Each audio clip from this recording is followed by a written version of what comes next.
Oggi un interessante Fortitudo Cup che vede coinvolti diversi istituti superiori della nostra città, un momento sicuramente importante per la crescita dello sport. Abbiamo visto un palazzetto pieno in ogni ordine del posto.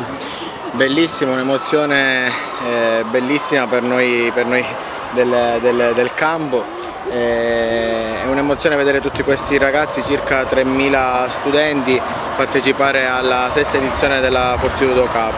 Partecipano 4 scuole, il liceo classico, il liceo Leonardi, Leonardo Ciacia e Politi, stanno dimostrando quando questi ragazzi hanno voglia di sport e voglia di pallacanestro. Un Palamongada bellissimo, pieno di gioia e felicità, e soprattutto è bellissimo vedere i compagni di squadra che supportano a mai finire tutti i loro compagni che stanno giocando.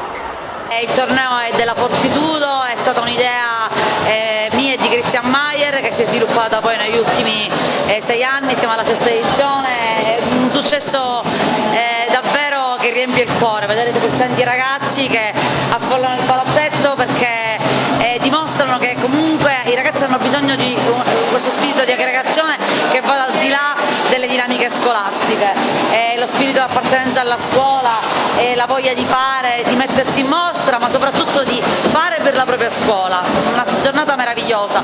Tra l'altro quest'anno, seppur per un motivo triste, i ragazzi hanno deciso di dedicare in maniera unanime il torneo al giovane Davide Licata, che purtroppo ci ha lasciato poco tempo fa, che era un abituato del Palamongada. Quest'oggi la sua famiglia è venuta, ha assistito al torneo e questo ci riempie di gioia perché è testimonianza del fatto che lo sport può essere quello stimolo anche in momenti davvero drammatici come questi per andare avanti.